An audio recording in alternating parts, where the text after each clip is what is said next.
I did what you said. I did what you said. I bought a rental property. I bought a rental property. And I came back home and I said to Kim, time to sell. I agree 100% with Richard. We're being set up right now because this next crash is going to be even bigger. Understand, ladies and gentlemen, inflation makes the rich extremely rich. The middle class will pay higher taxes and the poor will get poor. What is the consequence of all this? Where is this leading us?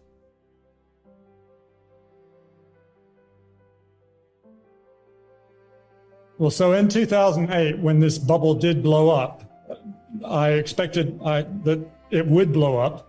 It did blow up, but I expected when it blew up that there would be a depression. But what we saw instead was the US government borrowed trillions and trillions and trillions of dollars and pumped it into the economy. And the Fed created $3.6 trillion during the first 3 rounds of quantitative easing and bought those government bonds, financing that government debt. If the Fed had not bought those bonds, if the Fed hadn't created all that money, the government couldn't have borrowed so much money without pushing interest rates to an extremely high level. All of that government borrowing would have pushed interest rates up, and the very high interest rates would have crushed the economy and done even more harm than the government spending did good supporting the economy. Well, Richard, wait, are you talking around 2008 now or? 2008, right. Yeah. And so this combination of trillions of dollars of government borrowing and spending and trillions of dollars of money creation by the Fed to finance the government spending, they reflated the bubble. The bubble didn't implode. It just got bigger. Thank you, Jesus. And then it's been an exact replay of that again in 2020 and 2021. For instance, in the last 2 years, 2020 and 21, because of COVID, the economy started to collapse again. And in those 2 years, the government has borrowed $6.3 trillion, increasing government debt by 27% in 2 years. And the Fed has created $4.6 trillion to finance that government debt. In other words, by creating this money, the government's financed 73% of all the money that the government has borrowed, the Fed has. And so that's allowed the government to borrow $6.3 trillion, and interest rates didn't go up, they went down. Interest rates are still extremely low. So this has created a big boom in asset prices. Stock markets went to record highs, property prices went to record highs, all kinds of wild asset classes went to record highs.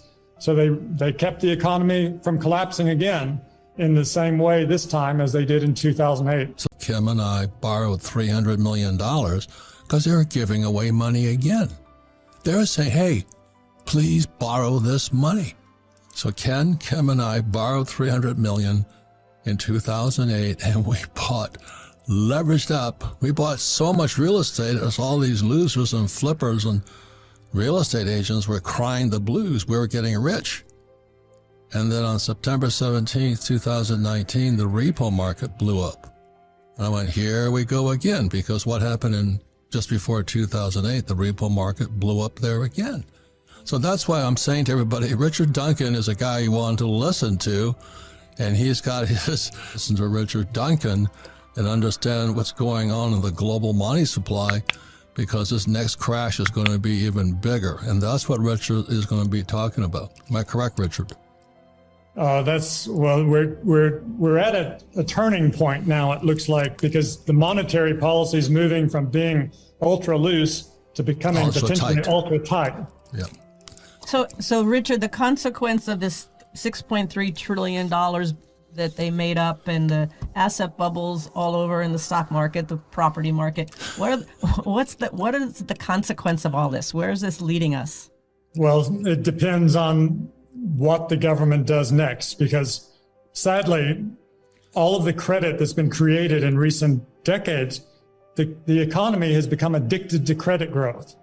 If credit doesn't grow by at least 2% a year, adjusted for inflation, the US goes into recession. So we have become addicted to credit growth. And the amount of total credit in the country is so large now that only government borrowing can make it continue to grow.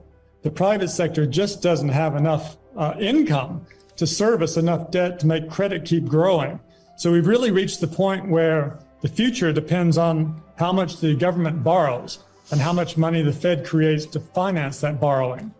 So that's the bad news. When I hear people coming up to me and say, oh, the price of real estate going up and they're jumping in to buy real estate right now, I don't say anything. And the reason is that people are just getting into the hype. All this credit, it's actually debt, credit and debt, pumping into this economy, trying to prevent this crash. And if inflation keeps going, I get richer. I am extremely happy. And I think Biden, I'm not Republican or Democrat, he intentionally wants inflation. That's why he shut down the XL pipeline. That's why he stopped drilling to get oil prices up. When oil prices go up, you know, all these truckers in Ottawa screaming, they can't get food to the table and all this, prices of food go up. Inflation keeps going up. Please understand, ladies and gentlemen, inflation makes the rich extremely rich. The middle class will pay higher taxes, and the poor will get poor because they're the ones who can't afford the $25 Wagyu steak that my friends are selling.